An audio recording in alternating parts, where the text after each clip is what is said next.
2023. It is 6:01 p.m. We will start our meeting with a Pledge of Allegiance, and Andrew South will lead that for us.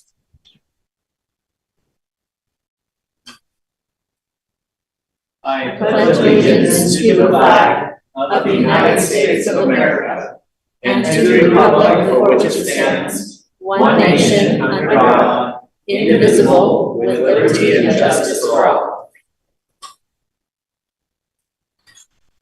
Thank you. We have 3 items on our agenda tonight. All 3 of them are, the applicant is the Development Services Department, and all 3 of them are items we will be making recommendations to the Municipal Council on instead of making a final decision tonight.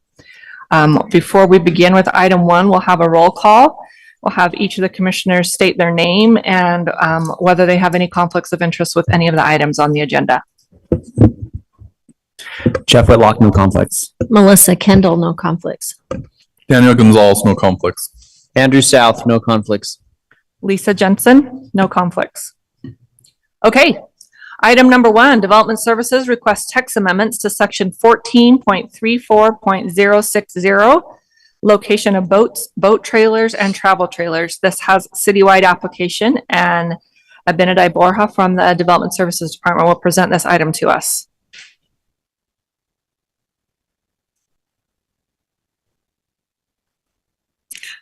Thank you, Commissioners.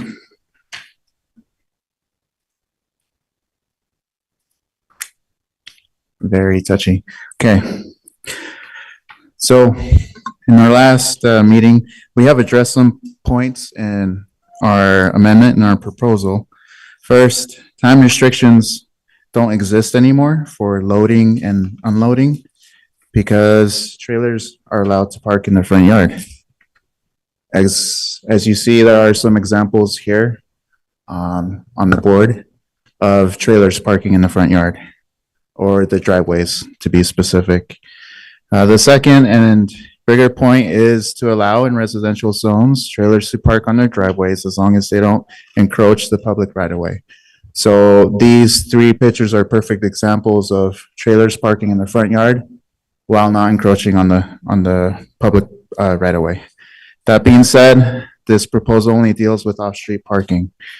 Some concerns were addressed about trailers parked on the street. On-street parking will be addressed by Sandy, our parking program manager, to you at a near future date. We believe that these changes meet the concerns addressed in our last meeting. Any questions? I have a question about the last page of your staff report. It says these are examples of properties that have one trailer enforceable and another trailer not enforceable of current text and will not be enforceable under new text. Is that because they're in the street and that's a parking jurisdiction with Sandy's office? So yes, with these trailers, the last time I was up here, we were wanting to make the changes that all trailers have that equitable enforcement to not be allowed to park on the driveway. However, we made that change listening to you, listening to public comments in the past to allow for all of these trailers to be parked on the driveway as an example. So these would not be enforceable under the new text.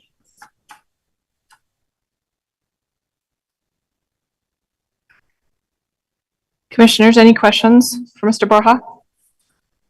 So on that last page, are you saying the trailer that's in the street is not enforceable?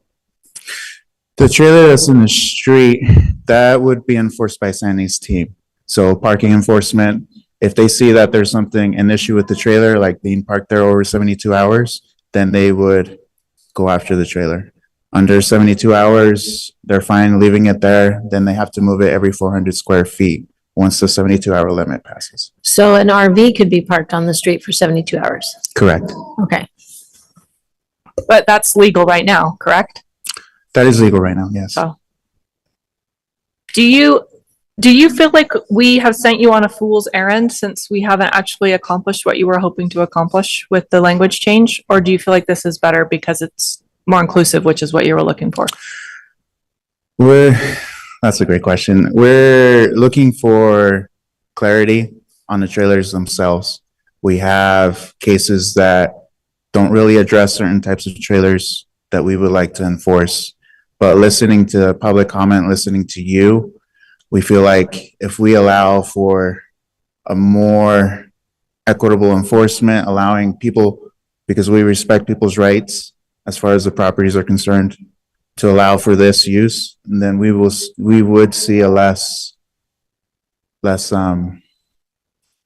enforcement or less concerns as far as people parking their trailers on their own property. I do have one other question. Would that be okay? Parking it on a cement pad versus non-cement pad. So this does require that you park it on a cement pad, correct? In the front yard, On a paved area, a paved area, okay? paved area. And how about if they park it on the side yard or in the backyard? Does that require a paved area also? It would, under the new text, we would look at it case by case just to see. We would prefer that over not, because there are a lot of trailers out there that are parked just on landscape, and the landscape underneath looks bad. So we could enforce on landscaping issues on that. A lot of people that do park on cement pads or other paved areas tend to keep their properties more clean. So, so if somebody didn't have a cement pad, but they were willing to put their unit on the side yard or backyard, just on gravel or whatever, Gravel would be that's considered considered paved. paved. Mhm. Yes. So what if they just put it on the lawn?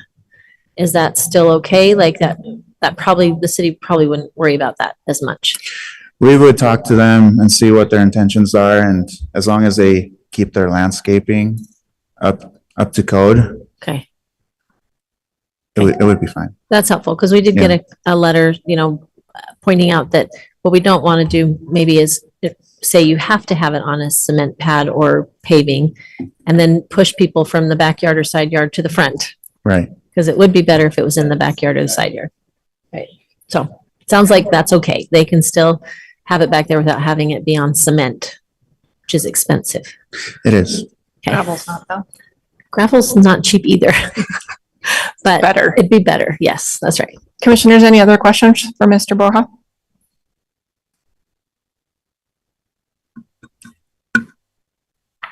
I think I have another question.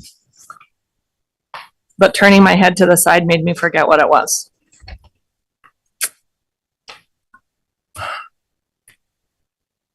Oh, one of the community letters we got pointed out the visibility aspect of this. And I think that struck a nice compromise in my mind, because I still hate the fact that because we see that it's going to be utterly impossible to enforce the code as it was in the last proposal, I feel like we're throwing our hands up in the air and saying, go ahead, make our city look like a parking lot. It's fine. And so we're trying to respect property rights, but are we doing it at the expense of taking away the safety element of the original intent, I think, of the ordinance, which was to keep those sight lines clear? So is there something maybe we could add to this iteration of it that says the same thing as the fence heights, that it can be in the front yard as long as, just as long as the height of it is such that it would correspond to whatever those fence visibility regulations are for the front yards? Do you know what I'm referring to? We looked into that, and we looked into that hard just because it could be a safety concern. This picture right here, as you can tell, the one with the Chevy, actually with the neighbor next to it, could already cause a safety concern as far as visibility. Public Works already has a clear vision code on the driveway itself, 25 by 12.5. Mhm. However, it doesn't address structures. So there are driveways that have big trucks, big vans that park right next to the sidewalk, but on their driveway, it would be hard for us to enforce on trailers if we can't enforce on cars. So that's the point that we see. If we Okay. property rights. Okay. So just other cities do it. Other cities allow for trailers to park on the front yard. I haven't really seen anything from their side. They haven't really said anything this has affected us in a bad way. So allowing this for our city, our residents, I don't think there would be any issue there. So the pictures on the previous slide actually show one of the trailers that the person who wrote us the letter was talking about. That one right there. Two of those are on the same street, and that's a street that the kids walk to the elementary school. And so I was thinking about it from that perspective, and how many times I had to tell my children, stop, assume that a car's backing out, look, and that's just safety stuff you need to learn. But I understand the logic of giant trucks. That would be just as much of an obstacle. Okay. Thank you for explaining that. Of course. Okay.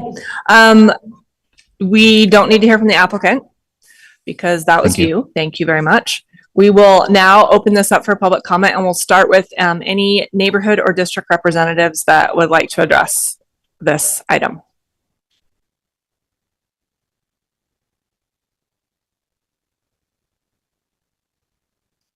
Okay. Any other members of the public that would like to come up to the microphone and tell us how you feel about item 1 as it's been presented tonight? Tell us your name and where you live. Art Phillips, 511 West, 1560 South. I was here at the last meeting, so I don't know how much anything's going to go. So I tried to get my wife to come tonight, but she wouldn't come. She says it's already been decided. So I'm down here just to voice my opinion. So I have a trailer or two in my house, and I've got one. Now I can't remember what you said about the concrete, but not many people can afford $15,000 to $20,000 to do that. If I could afford 15 to 20, I'd tear up my driveway and put a new driveway in. But it's got cracks in it, and it's just got to stay that way. My camp trailer is sitting on a gravel pad, if you want to call it. But according to him, landscaping is a factor on it. There are places in my neighborhood that have cars and trailers and trucks and boats sitting on their lawn, and grass has grown up 5, 6, 8, 10 inches. So we pride ourselves in keeping our house pristine, if you want to call it. I mow the yard 2 times a week. I can't believe how fast it grows. And she puts flowers in. We replaced trees when the wind shear come through and blew them all down. We replaced this and that and whatever. So one of my thoughts is about a half a block, 2 blocks up the street to the west, there's 5, 6, 7 cars, trucks parked on the south side, 5, 6, 7, 8 cars parked on the north side, and they're all basically in front of 1 or 2 houses. And occasionally there is a truck that has been totaled, and is sitting out in the front next to the curb. And so I don't know what's going on with that. But that is a site that is not really worth looking at. And plus, other people in the neighborhood don't do their yards. We have a Provo City house right next to mine. Down the street, there's another one. And of the Provo cities, they don't even have the people that are renting those mow their own yards. This is Provo City renting out to people. So anyway, my time. Thank you for your comments. We appreciate you being here. Okay. Sandy, it's there. I was just gonna say, will you put it on the screen? Hi, my name is Marcus Reed. I live on 900 West, just south of 500 North. My property actually shares the property line, has my neighbor's driveway right next to my driveway. They have an RV in the driveway that is similar to the picture that's on the right up in the screen. We can't see out of our driveway to back into 900 West safely. I've got 2 boys, 7 and 5. It's a significant safety concern for them if we cannot see what's coming down 900 West, which also, this is not the place to talk about it, but there is no police presence trying to get people to slow down on 900 West, which is another issue. But with how close we are to the corner of 500 North and 900 West and having this RV parked right up to the sidewalk, I mean, like you see in this picture, you cannot see around the trailer. It's like we're taking our life into our hands every time we back out of our driveway, just trying to back out of our own driveway. So I think that the proposed amendment to the municipal ordinance, whatever it is, I just think there's a big flaw here. I think that there is a significant safety concern. If you have a vehicle that size, I mean, that's bigger than a truck, that's bigger than a van. You got something that's 12 or 14 feet tall and is basically like a wall parked at the, right up to the sidewalk. There is a significant safety concern with decreased visibility. And I think that's something that needs to be addressed. I'm not trying to get into a fight about property rights, but we've got a right as property owners to be able to see out of our driveway and safely back our car out of our driveway. So that's really all I have to say. I think moving forward with this would be significantly flawed because of this safety concern. Thank you. Thanks for being here. How are you? I'm Dave Lewis, live down the street right off Geneva Road. Could you go to the picture before this?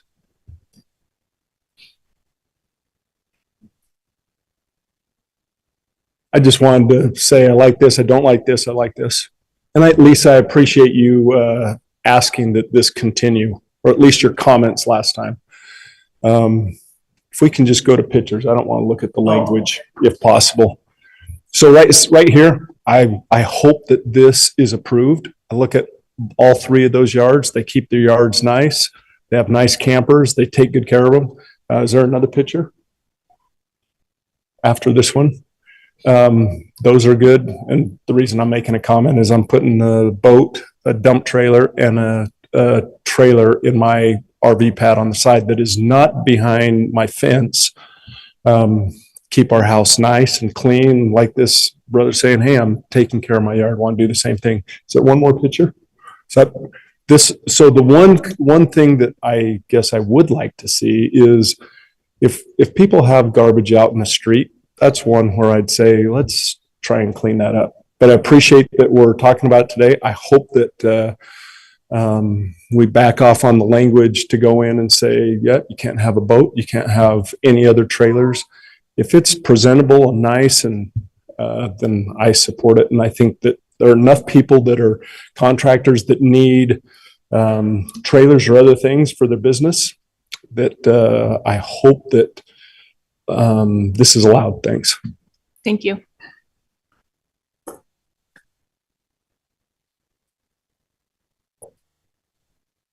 My name is Jonathan. I live on 2505 West, 200 North in Provo. I just want to thank Scott and Benedict for the hard work they put in on rewriting this, and at least hearing what we as citizens addressed last time, and also the council. I just want to thank them, and I feel like this fits it more in line on property rights, and just want to thank them.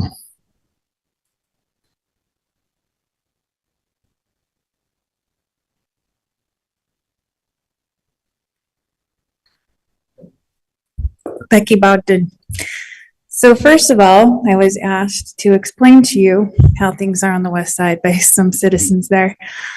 On the west side, we get a lot of people from rural communities like Idaho, Emory County, Carbon County, where these kinds of zoning laws just don't exist, right?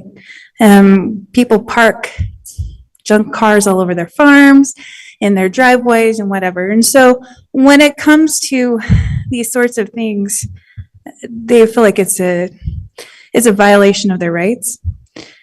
But also, I was the one that wrote in about the concern of the language, just having it in like a driveway and having it all come forward. What I would like to see is, you guys know that Sandy is working on tightening up the 72-hour rule on the street. And so if we're taking away parking privileges on the street, I'm glad that we're opening them up on the property itself. I think that that has to be done. Otherwise, we're going to be in trouble. But what I'd like to see done is that language altered. So if they can have it in the backyard, maybe put one of those graphics like what we see on the West Side plan of, you know, various lot sizes or whatever, and show them clearly, because the average citizen doesn't know to go to 5 different places of code to figure out how you can park this trailer. If we could just clean that up and just show them right in one place of this right here is the Clearview area on a side lot.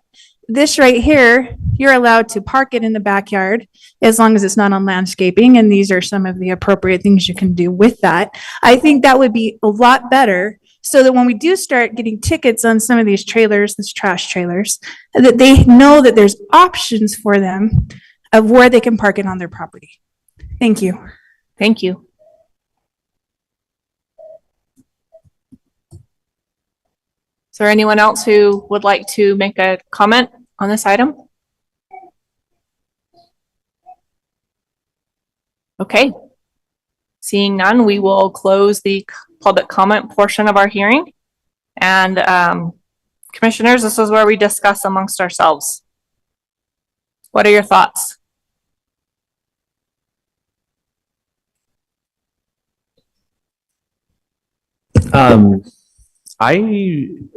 So a couple thoughts. One is I wasn't super convinced about just rereading the code itself. I wasn't convinced about the backyard parking.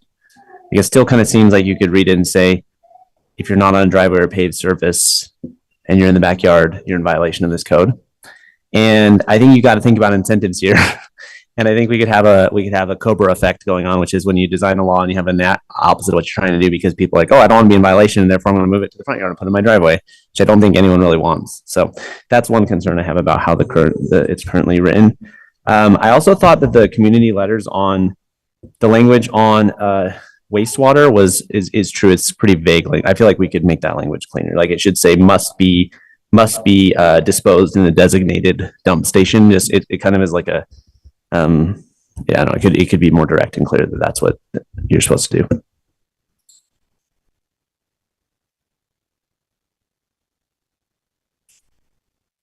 Ms. Kendall? So the one issue that I still have is the visibility.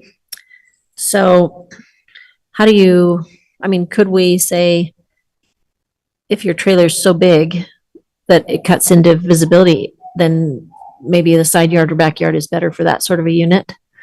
I don't know if we could modify it to say there has to be, I don't know, a certain distance. What would that take to have visibility? 10 feet? 15 feet?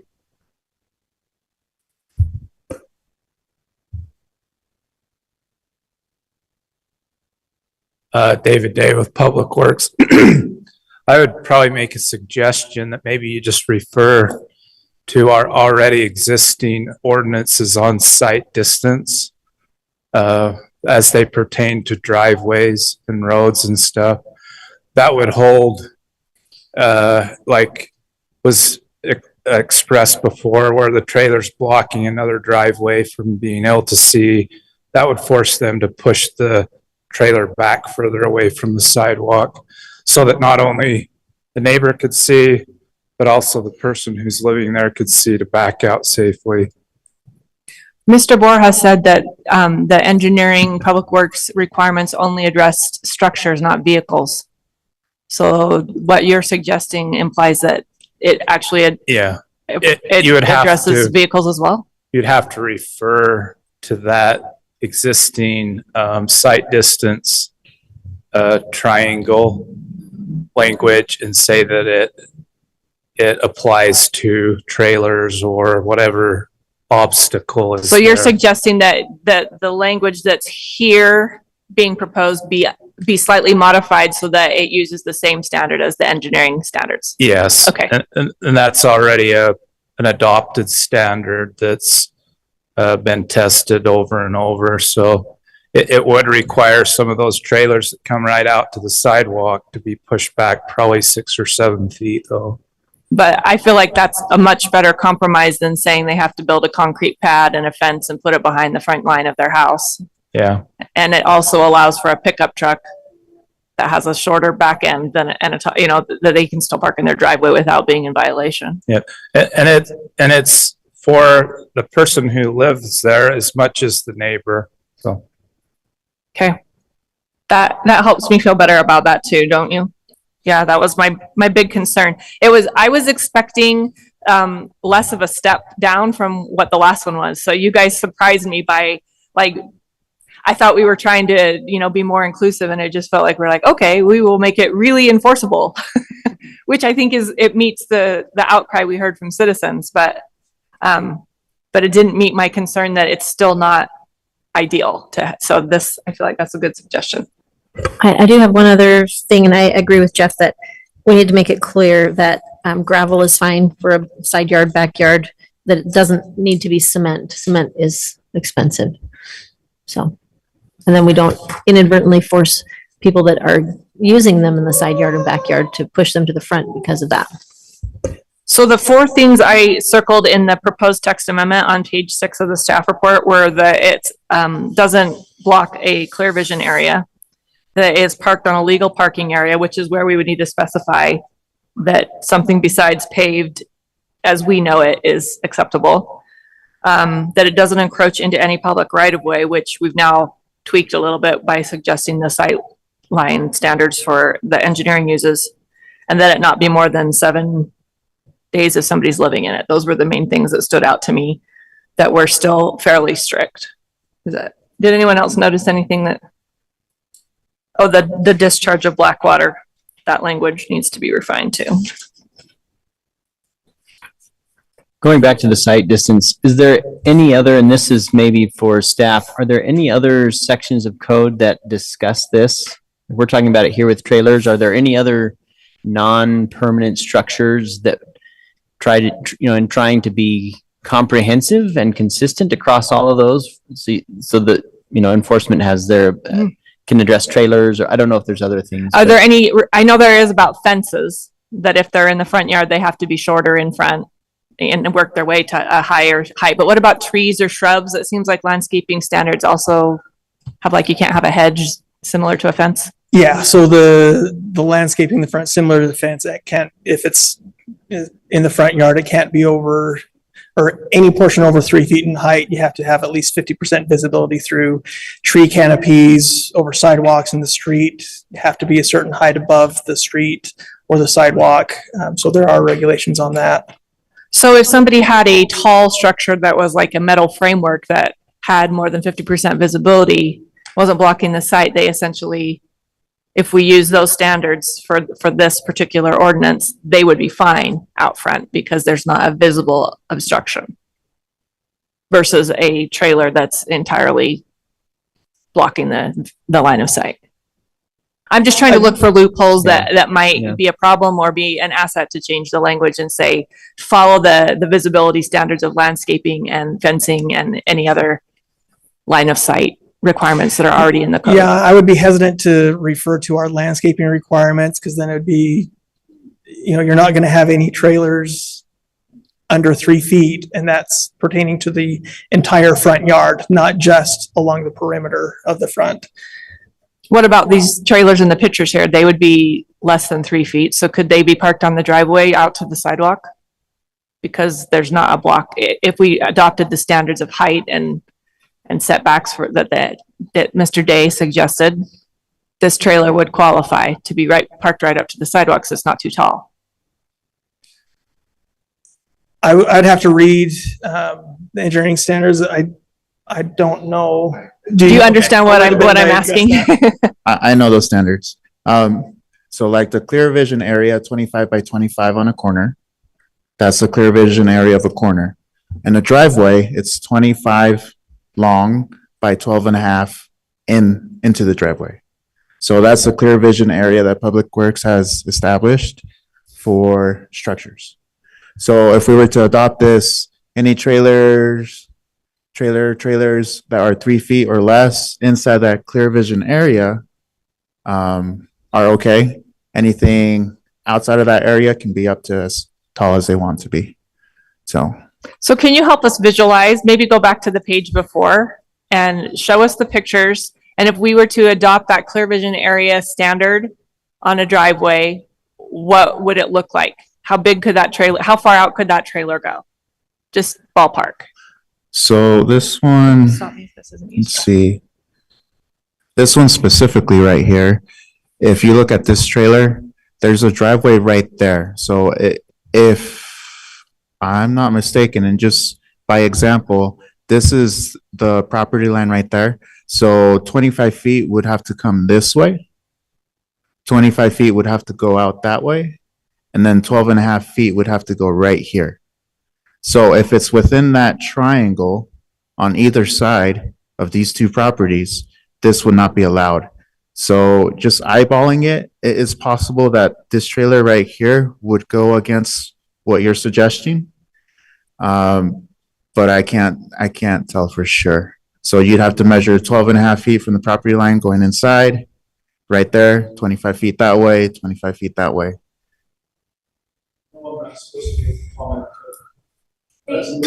Please, we've closed it. Thank you. So 12 and a half feet from the asphalt or from where the sidewalk starts, wherever the property line? The property line. 12 and a half feet going this way and into the property itself from where the driveway is located.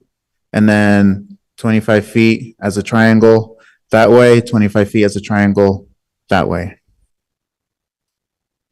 So we're essentially making, and how nothing can be there or over a certain height? What's the height at can't be over? Anything over 3 feet cannot be there. That would pertain to fences, that would pertain to That's not good. shrubs. Trees, as long as it's over 7 feet tall, it can be there.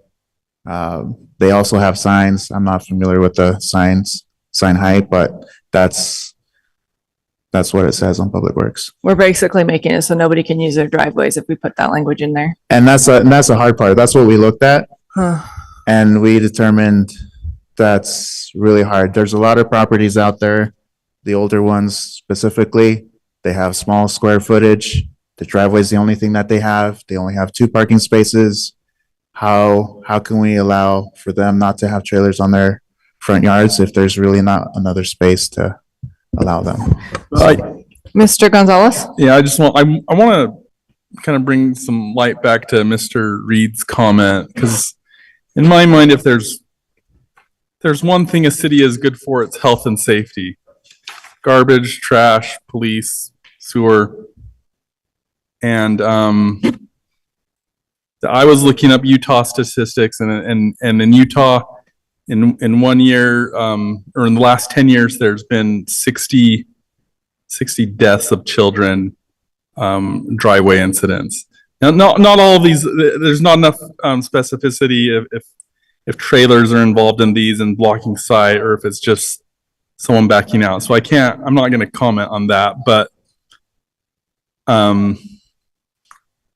it's also not something we should really lose sight of, that these clear sight vision things, it's a health and it's a public health, public safety thing.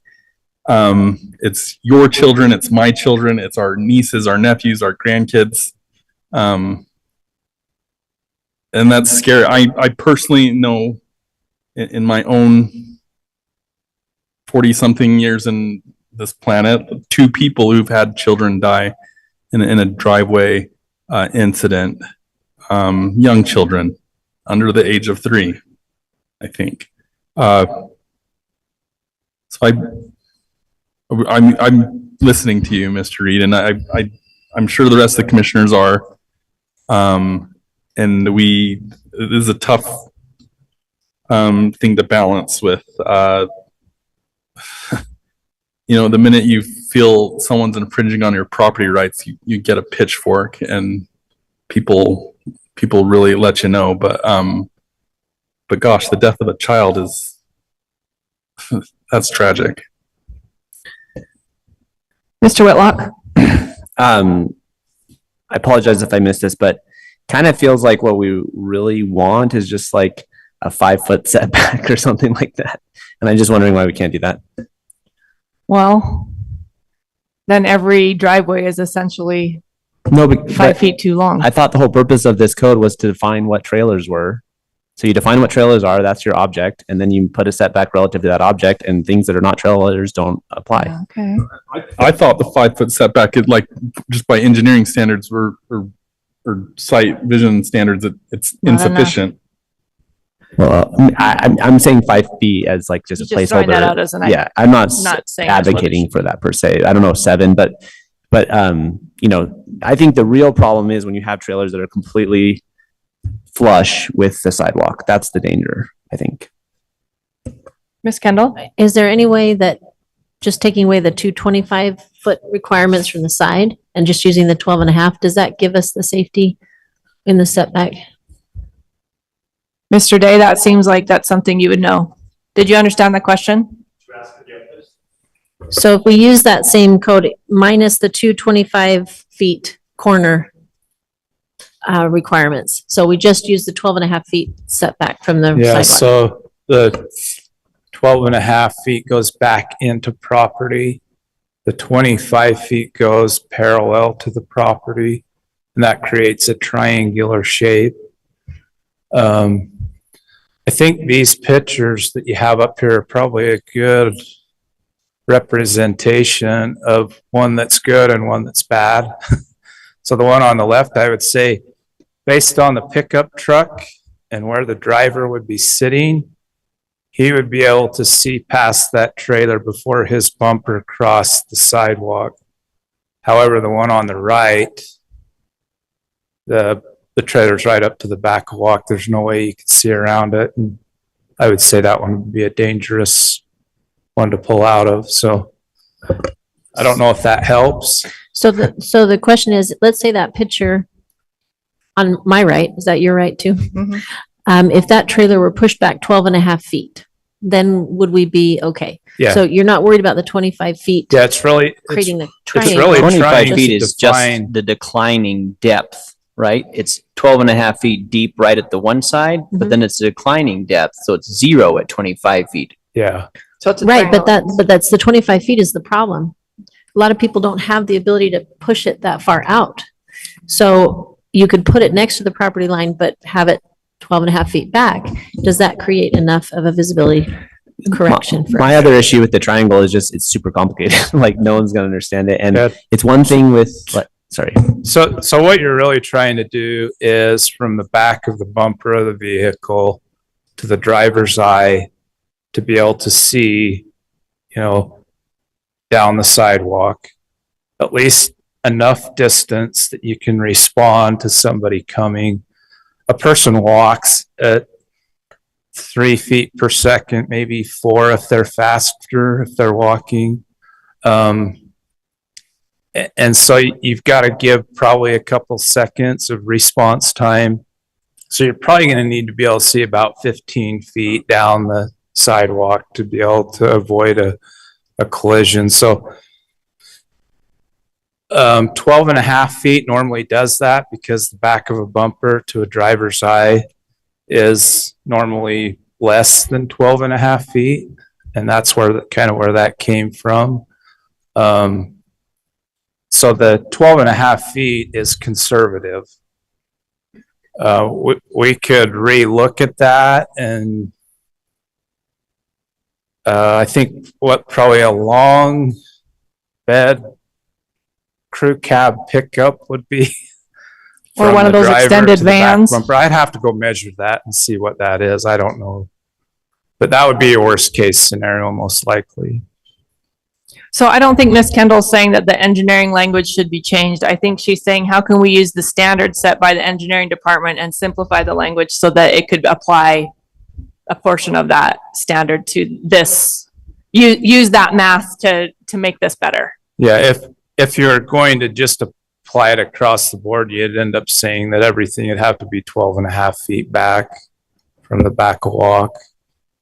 Is there a But that legal, gives no accommodation for the site distance triangle, being able to get closer to the walk. Is there any legal ramification to applying this to these trailers, but not to other vehicles? Saying trailers have to be 12 and a half feet back for site reasons and we don't care about anything else? I would think it should apply to everything. But that's just, Mr. Pepperoni? we do it with fences, so. The reason I ask is because you start telling people they can't park on the back 25 or 12 and a half feet of their driveway, and that's not going to fly. What's your take on saying this trailers ordinance is going to say trailers can be parked anywhere as long as they're not in that side sight line, or 12 and a half feet back is what we're just throwing out a number and suggesting. But it wouldn't apply to trucks or vans or sedans or, anything else. So is that legally iffy to say this only applies to trailers? I would suggest that you put what you feel comfortable with before this goes to city council, which won't happen for a couple of weeks. We'll get an opinion from the attorney's office on that, but state what your intent is, state what you'd like to try to accomplish. So the attorney's office knows what you want to do, but I'm uncomfortable making a legal opinion like that. Okay. I'd like the attorney's. But that's what I need to hear. Thank you. You're welcome. There should be some type of, it's all relative to the size of the person's driveway, right? And their trailer. Like if you have a 20 foot, 30 foot fifth wheel and your driveway is only, 30 feet, that's really dangerous. That's just dangerous. But if you have a universal standard, it has to be set back. Then if you live in a house with a very small driveway, maybe that's not the place for you to store your trailer. Right. Like that feels like what we're trying to accomplish is saying that the use of the property should be compatible for what you're trying, or that the size of the property should be compatible for what you're trying to accomplish. You should have room to put your stuff that isn't in somebody else's safety zone. Yeah. Mr. Whitlock. Two just quick thoughts. One is the concern I have with the triangle thing is it's just really complicated, and it makes sense to me for physical structures because they're built once and then it's done. Whereas these are moving objects. People are parking in there every weekend. I'm going to have to get out, and it just doesn't. I'm a big believer that if you're going to do code, it should be understandable and people should be able to follow it without sitting in a meeting like this and having experts explain it to them. So that's my first point. Second one is I wonder if we're coming in maybe a little bit too in the weeds here, and we kind of just express our intent, let the experts sort of take it and come up with a standard that works. But I think we're all kind of in agreement that principally we want a setback that incorporates safety, that's easy to understand, and then plus the other things we talked about. But not a setback that makes it impossible for anybody to do it. Exactly. Yeah. Right? Because the 25 feet really eliminates most people. That's You right. have just Yeah. this normal little driveway, 25 feet, you can't do it. 100%. Yeah.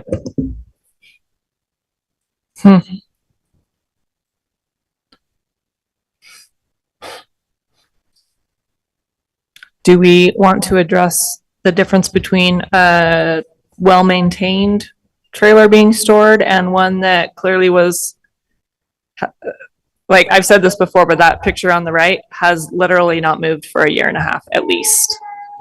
So like 72 You're hours. saying the one in the one in the street that's filled with garbage hasn't moved for a year and a half. So That's a different, Yeah, there's already. but the 72-hour parking ordinance might not cover our bases if we eliminate the language. So I still feel like we still have kind of an elephant in the room of a huge enforcement responsibility on both the parking team and the zoning team. So I don't know that changing the language is going to make the job any easier for anyone. So are we actually accomplishing what the city council was wanting to accomplish by changing the ordinance, or by what development services was wanting to accomplish? Because it's still going to be an enforcement nightmare. So I'm throwing that out there. I don't know that we have the answers, but I don't know that we've also found the solution. I feel like if we just want to, I don't feel like I want to send it on to the city council if we don't have, I know Mr. Pepperoni said we could just sort of send it on with our intent, but I feel like I don't want to send it on without an idea of what that looks like and how realistic it is. I don't know what's required to make that happen. Mr. South, do you have any insights? No, I'm mostly just taking down the notes of the things that I think we are trying to capture here, which I don't think have changed, other than the fact that we don't know, to Mr. Whitlock's point, where in the weeds do we want to fall? So I think we have broad consensus here. I don't know how much we want to define it. If you want to see whatever that draft is before it moves on to city council, then continue it. If you're okay to express your intent and have the staff craft that and then send it on, you're just kind of taking the chance that you didn't get to see it before it went to council. So whatever you're comfortable with. Well, I don't want to talk about this again, but I don't think we're comfortable with it either. So I think we probably should need to continue it. And my view is that we want to see the language clarified to discourage people from moving it from places that are already out of sight to legal parking pads. We want to have that language clarified. We want the language to be clearer about dumping, and how that pertains to people living in it too. Like, we haven't even talked about that, but I think those two go hand in hand. And then we want to see how we can address visibility so that we don't punish the people who need these trailers and want to use their property for them. But we have teeth. We have an ability to say, this isn't okay for it to look like this indefinitely. So safety and aesthetics, I think, are what the intent of this ordinance was whenever it was drafted initially. That we don't want these big things out in front of houses where it's ugly and it's dangerous. So depending on which team you're on, team ugly, team dangerous, or maybe on both, I feel like we all agree that those are goals, but I don't feel like we're comfortable with the compromise yet. Anyone else have any great ideas, or do we just want to say thank you for discussing this and let's see what you come back with the next iteration?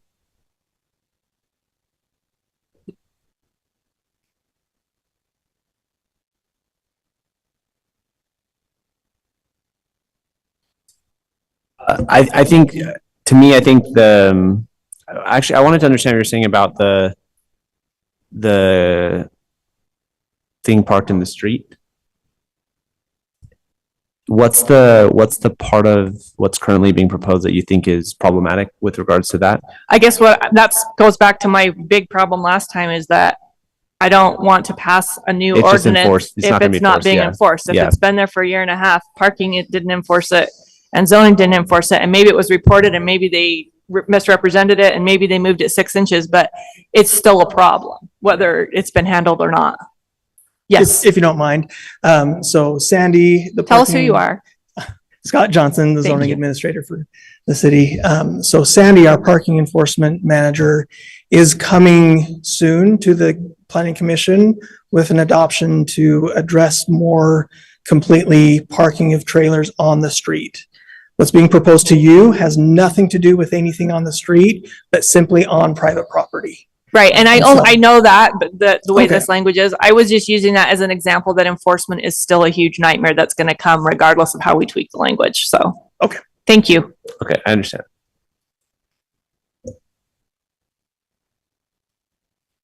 Ms. Kendall.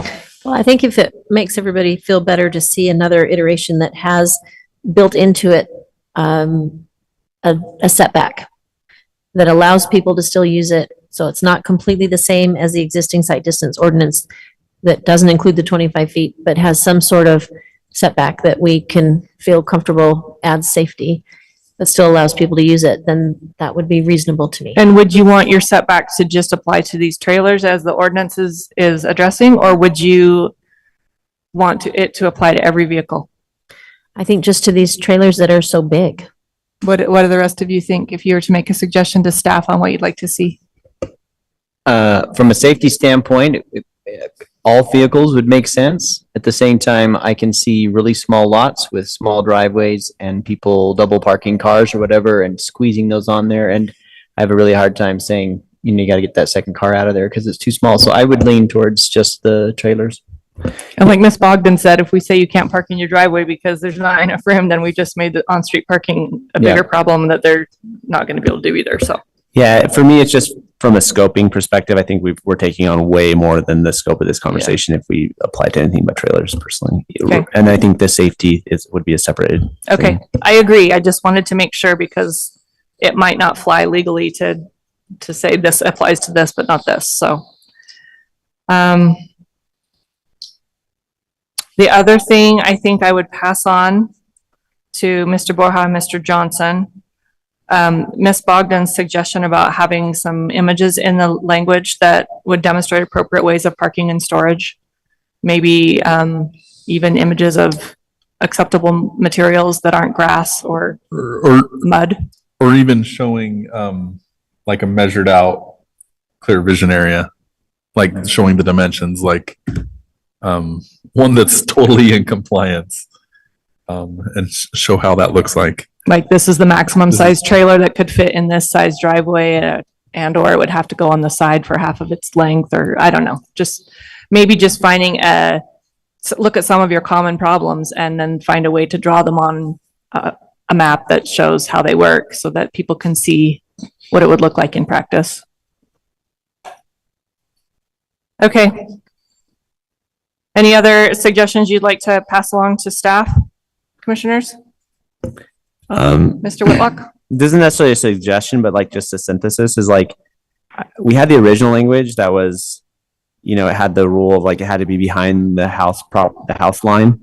I kind of feel like what I'd like to see is if it's behind the house line, way more liberality on what it can be parked on, because that's solving the original intent of the aesthetics.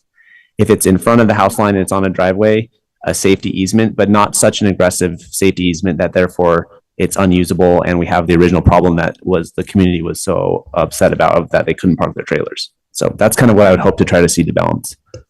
That's a good suggestion. Anything else? All right. Does anyone want to make a motion? I'll make a motion. Mr. South. I move that we continue to our next meeting, this item with the conditions, make sure I get this right, that the language that with clarification on the language that sewage disposal is to be done in approved locations, with further definition of what paving represents in front of the front house line and behind the front house line. And with additional language that addresses safety sightlines and or setbacks that are equitable, enforceable, and understandable, perhaps with visuals. That was very succinct. Does that cover everything? Yep. Thank you. Okay. We have a motion to continue item number 1 to the next meeting. Is that too soon? 2 weeks? Okay. And that motion is by Mr. South. Do I have a second on the motion? I'll second it. Whoa, that was a tie. dead tie. I'm going to give it to Mr. Gonzalez because he hasn't talked as much as you tonight, and I feel like that's more equitable. We're looking for equitability here tonight. Okay, we got a second by Mr. Gonzalez, and any discussion on that motion? Okay, we will have a vote starting with Mr. Whitlock. Aye. Aye. Aye. Aye. I will also vote aye. So 5 votes in favor of continuing item number 1. Thank you.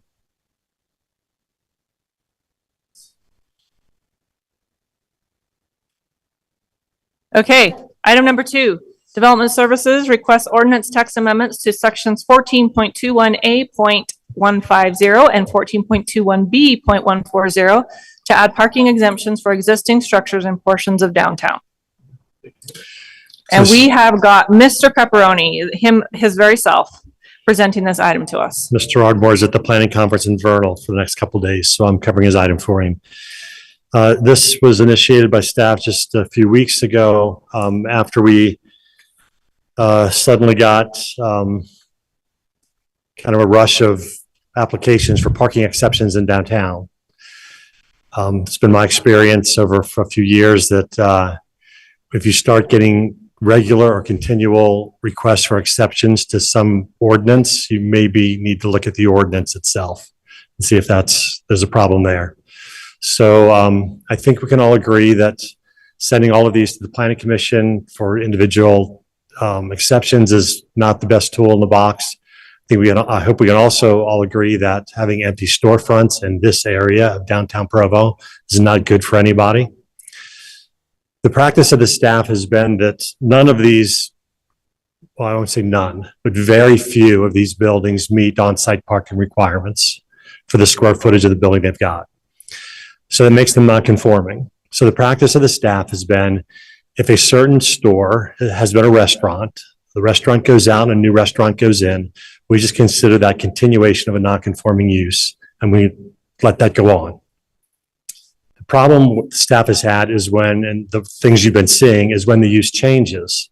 The restaurant goes out, but a retail store goes in. That's a different land use category, that has a different parking ratio. And now all of a sudden we're telling the owner, no, you have to find more parking. What that really does is it discourages economic development, right? It discourages that new use from going in. So we'd like to do in this very defined downtown area that this code amendment would allow different uses to replace each other and not have to argue over parking, as long as they're not increasing the usable square footage of the building. So for example, the Los Hermanos building, which is on the east side of Center, right? When that burned down, we started having people come in and asking about redeveloping that pad. What we told them is the pad has been a restaurant forever. If a new restaurant goes in, we're not going to ask you for more parking. But if you add more stories over that and you have office space or you have residential, you are going to have to find a way to park that because that's new square footage. You notice that the City Hall block is windowed out of this. The reason for that is that's new development that will take place there. New development needs to meet today's standards.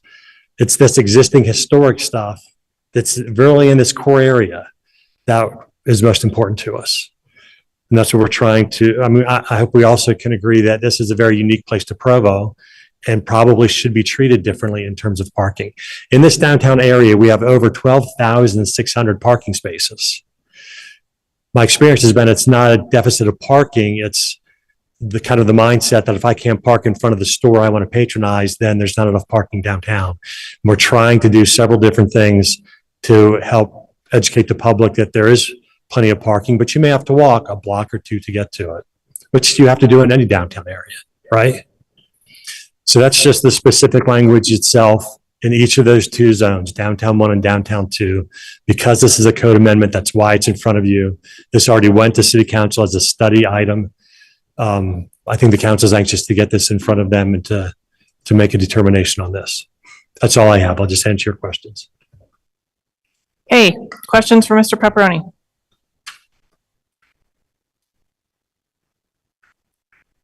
Yeah, just I just want to mention, we did, as a commission, we studied this as part of a study session, which was broadcast, made publicly available, and no substantive changes since that study session, as far as the. So when this was Text amendment. presented a month or so Yeah. ago, nothing's been changed since we saw that. That's right. Okay, thank you. I had a question on page 5, the blue section that's number 3. My question is this language sufficient to override the requirements of section 1, 2, and 4? Because it seems like 3 is stuff there in the middle saying, except that if this applies, then it doesn't have to do 1, 2, and 4. So is that what that's saying? And if so, is the language strong enough? That's the intention. Whether the language is strong enough, I guess that's a judgment call, but that's what we were trying to accomplish with this language. And it's okay for it to, I think it struck me as weird because 4 still applied and 3 was in the middle. So I expected it to either be at the beginning of that section or at the end. I understand why it's where it is, but that's why I asked the question. Okay.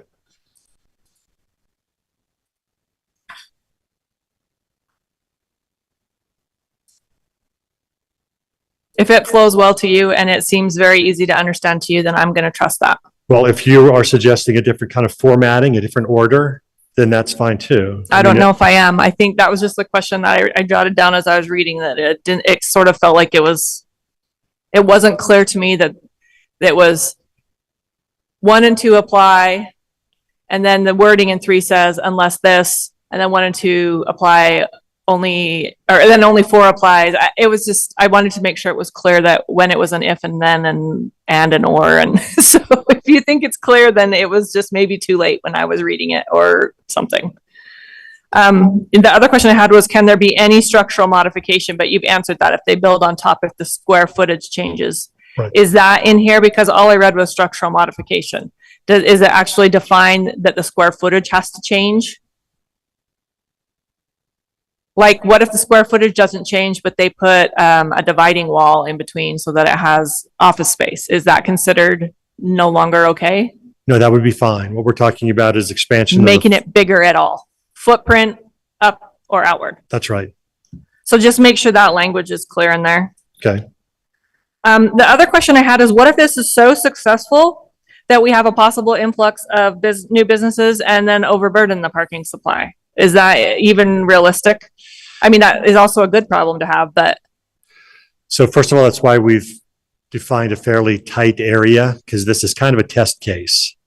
So it is certainly the downtown core. It's the most historic part of Provo, but we tried to be very narrow with this.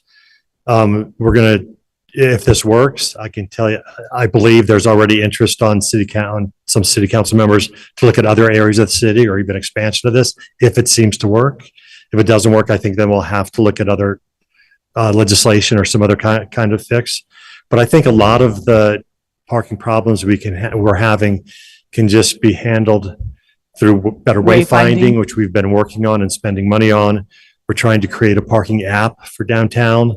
And I know everyone doesn't have a cell phone, but most of us will rely on that even to find parking in a downtown area. So I think that's going to be a big help.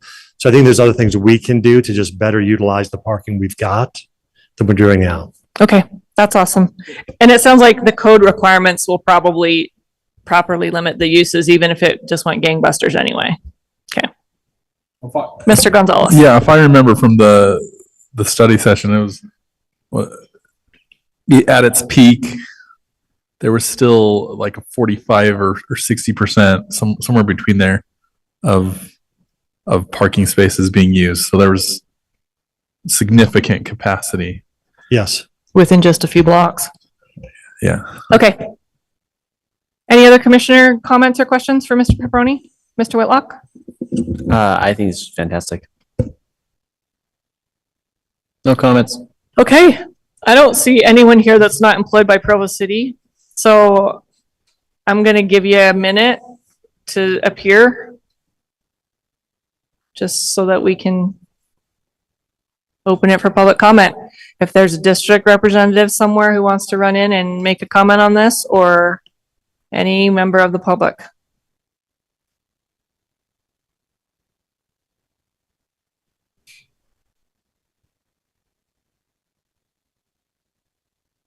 Okay, that was a short minute. Went by real fast. We will close the public comment portion, seeing no comments. And commissioners, conversation, the only thing I would like to say is that I think that the city council, if we send this on to them, needs to take into account any feedback they get from the May 11th district meeting that hasn't happened yet, because that's the downtown district. So I think it would be silly for us to wait for that before we make a decision, but I think the city council definitely needs to consider that in our behalf. So obviously that'll take place tomorrow night, and I'll be representing this item at that meeting. Okay, thank you. All right, do we have a motion if we don't have any other discussion? I'll make a motion. Okay, Ms. Kendall. I motion that the planning commission recommend approval to the city council for the text amendments to sections 14.21A.150 and 14.21B.140 to add parking exemptions for existing structures in portions of downtown, and including that input from the neighborhood district meeting on May 11th be considered as part of that. Okay, we have a motion by Ms. Kendall to forward a positive recommendation to the municipal council for item number 2 as written, with the addition of feedback from the district neighborhood meeting that will be tomorrow. Do we have a second on that motion? I'll second. Mr. South has seconded the motion. Do we have any discussion on the motion? Okay, we'll start with you, Mr. Whitlock. Aye. Aye. Aye. Aye. I will also vote aye. So 5 votes in favor of forwarding a positive recommendation for item 2 to the municipal council, as stated. Thank you. All right, item number 3. For Development Services, request evaluation and consideration of potential amendments to the conventional and open space subdivision requirements. Mr. Pepperoni. Members of the Planning Commission, I don't believe I need a motion from you on this item, which is why you received just a cover memo and not a formal staff report.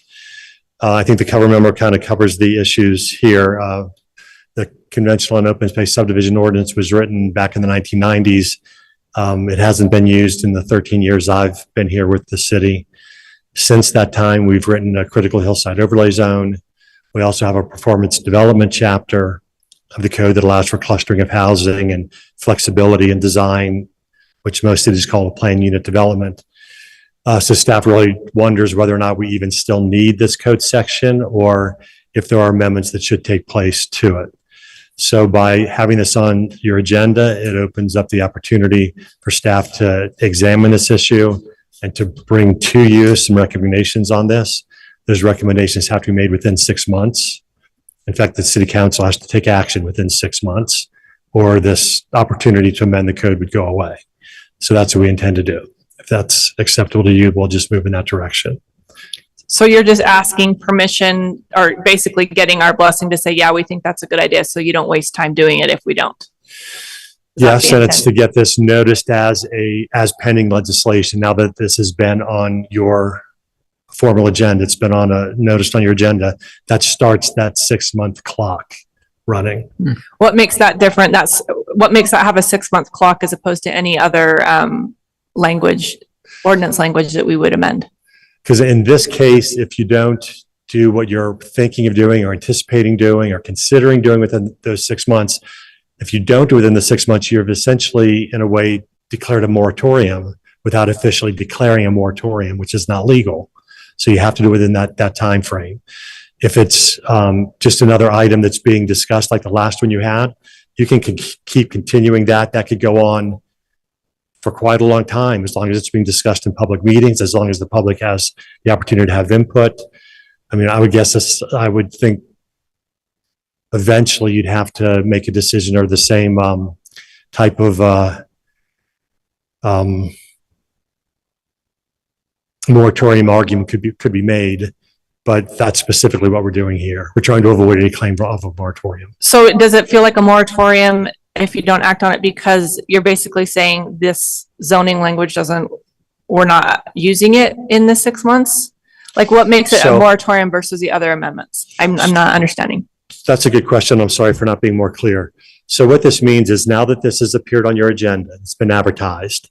If somebody came in tomorrow and said, I want to do an open space subdivision, we'd have to say, you're going to have to wait and see what the outcome of this is. So you don't have a vested right to proceed under the existing code because this existing code is being discussed for change. Whereas the other one is they can quickly get it in before the code changes if they don't like the changes because there's not this declaration of you'll have to wait.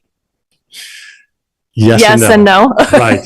Even with the other ones. So the code sections that you're amending, if somebody applied for a permit under the old code section, that would prevail and they have a right to move forward. Now that it's being amended, if they came in today and tried to do something there, we'd give them the same answer that you're going to have to wait to see what this legislation does or design it in a way where you think this is going to land so that you'd be compliant with that. Okay. They're both pending legislation. So either way, once we've heard it, then they have to wait. This is just declaring it before you made any changes. Legislation. Okay. Yes. But this one gives us 6 month sunset. Okay. Thank you. I don't know if I was the only one who misunderstood that, but I appreciate you explaining that. Okay, so we don't need to do anything. It's now been declared that they're going to address it. And sounds like our next motion that we make is not about item 3, but about how much longer y'all want to sit here and chit chat. Do I have a motion addressing that subject? Well, I'll make a motion that we adjourn. Do I have a second? Second. Mr. South and Ms. Kendall have one with a first and a second, and we have a vote. All in favor? Aye. Thank you. Sometimes I feel like an auctioneer.